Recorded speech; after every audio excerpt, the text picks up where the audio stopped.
حضرت علی رضی اللہ تعالیٰ عنہ نے فرمایا، کسی جاہل کے ساتھ تخت پر بیٹھنے سے اچھا ہے کسی عالم کے ساتھ زمین پر بیٹھا جائے۔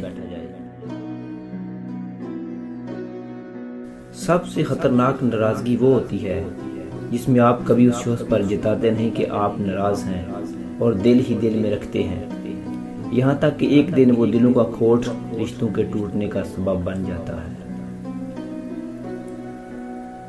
حضور نبی کریم صلی اللہ علیہ وآلہ وسلم کا ارشاد گرامی ہے، جو شخص کسی مظلوم کی مدد کرے اللہ تعالیٰ اس کے لیے 73 بخشائش لکھ دیتا ہے، جن میں سے ایک بخشش کے ذریعہ اس کے سارے کام بن جائیں گے اور باقی 72 بخشش قیامت دن اس کے درجات بلند ہونے کا ذریعہ بنیں گے۔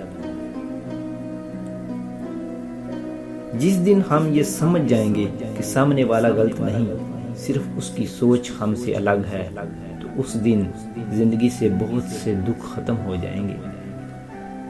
وقت، موسم اور لوگ سب کی ایک سی فطرت ہوتی ہے، کب کون کہاں بدل جائے پتہ ہی نہیں چلتا۔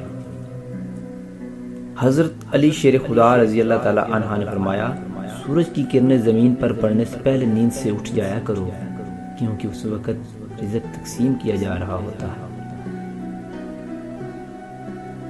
حضور نبی کریم صلی اللہ علیہ وآلہ وسلم کا فرمان علی شان ہے، جنت کی خوشبو 500 میل تک آئے گی، لیکن 2 قسم کے انسانوں کو وہ خوشبو نصیب نہیں ہوگی، ایک ماں باپ کا نافرمان اور دوسرا رشتہ داری اور دوستی کو ختم کرنے والا۔ خبردار زنا کے قریب بھی نہ پھٹکنا، کیونکہ بڑی بے حیائی اور بہت ہی بری راہ ہے۔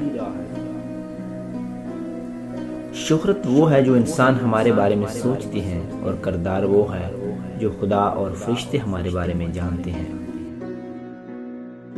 نیکیاں کرتے جاؤ اور دریا میں ڈالتے جاؤ، جب کبھی زندگی میں طوفان آیا تو یہی نیکیاں کشتی بن جائیں گی۔